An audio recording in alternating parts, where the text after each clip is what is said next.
Where's the balance between processing your losses and putting your boots back on the ground to get moving again? In this video, we'll challenge the idea of just sucking it up, and I'll give you 5 steps to turning your failures into the best thing that has ever happened to you. First, when you have a failure, you have to acknowledge how you feel and really identify the feelings. Otherwise, if you just bottle them up, I guarantee that you're going to project them onto the people you care about most, and it's going to be unpleasant.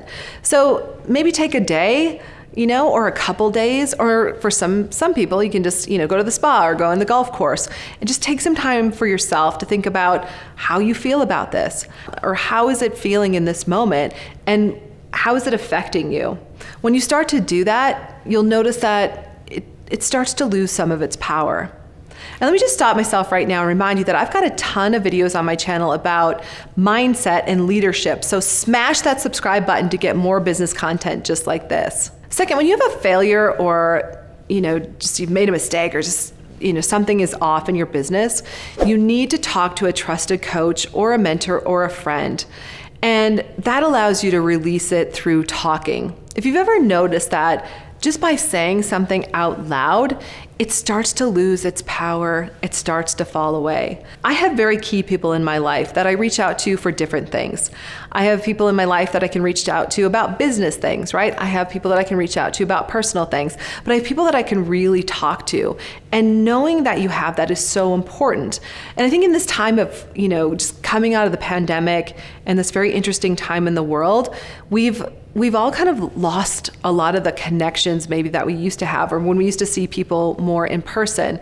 So if this is an area where you feel like I don't have a lot of people, or maybe I don't even feel like I have anyone right now, I invite you to take some time to think about who you could reach out to, or are there organizations that you can connect with to find that trusted coach or mentor or friend, right? Like take that step, because having someone to talk to is really important.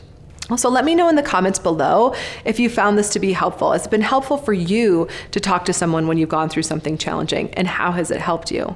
Third, when you've had a big setback or something challenging, you have to determine what the bridge is. If you didn't get what you wanted, you got to get clear on what you want instead.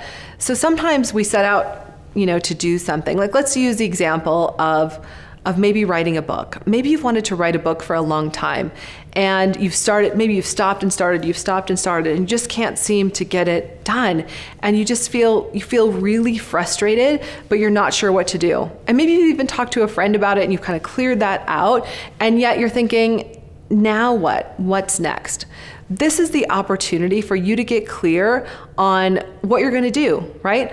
So sometimes people realize they don't want to write a book at all. I've had friends who thought they wanted to write a book. They really didn't. They're happier maybe doing videos, or they're happier just writing blogs, but the idea of writing a whole book no longer appeals to them. So you might decide that the path you've been on is no longer appealing, and that's okay. Or you may get really clear in the fact that, yes, I do want to write that book. So I'm going to identify someone who can help me get that done. And then you take that path, right? So determine, what do I need to build the bridge? Is it the bridge to what I wanted before, or maybe it's a new bridge? And at the end of this video, I'll share with you what walking on this metaphorical bridge looks like. But first, let's talk about building the bridge. So as I mentioned before, right, you have to make a new decision. And then once you do, the next steps always reveal themselves. And you'll see, right, how to walk over the bridge, or which bridge you want to go to. Once you do that, the bridge starts to build itself. One person shows up, which turns into a class or an opportunity or another connection or another connection. But what I want you to remember is it's just one step at a time across the bridge. Once you see those steps, the next thing you have to do is start walking.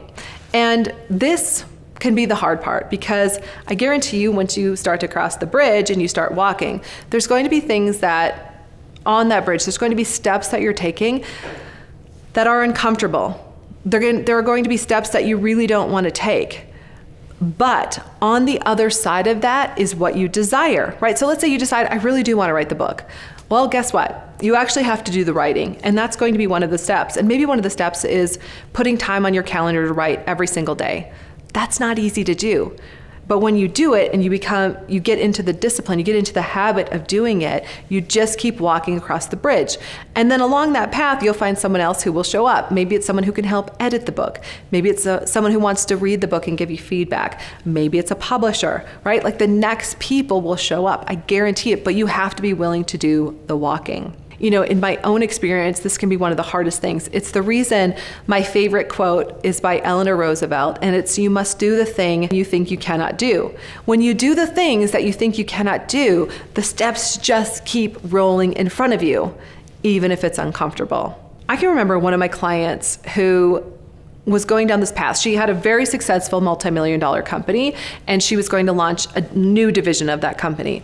And so she did. She launched it. And it seemed like it was successful at first. But what she realized very quickly was this new company, or new part of the company, was a lot more work than she thought it was going to be. In fact, it was taking her attention, it was taking her joy, it was kind of taking everything away from her and away from focusing on the core part of her company. And at that point, she determined that she just needed to shut it down for now. She didn't want to do it. I was talking to her a few weeks ago and she said, "Hey, guess what? I'm going to relaunch that part of the company that I let go of a couple years ago. And I'm going to do it in a new way." So what happened for her is by deciding first that she was going to shut it down, she created some space, right? She acknowledged her feelings, she created some space, and then she made a new determination. She made a new decision that she was going to relaunch the company, which built the bridge, right, to this new opportunity. And she started walking in it. And now that new part of her company is happening. It's going to be revealed. And I have a feeling she's going to be much more successful this time because of the way that she rebuilt it. A great example for most of us is having gone through the pandemic, right? When you think back to where your company was, I remember January of 2020 looked like it was going to be our best year ever in business. And it was the same for many of our clients. Like, we were celebrating, it was like so exciting. And then we started to hear whispers of something coming. We started to hear whispers of lockdown in China at the time, right? We started to hear these whispers of what could be coming. But I think for most of us, we thought, no, it's not going to happen. And then we first heard, right, you're going to be locked down for, I think it was the first time, it was 2 weeks. And I just thought, how are we going to get through? 2 weeks seemed like a lifetime, right?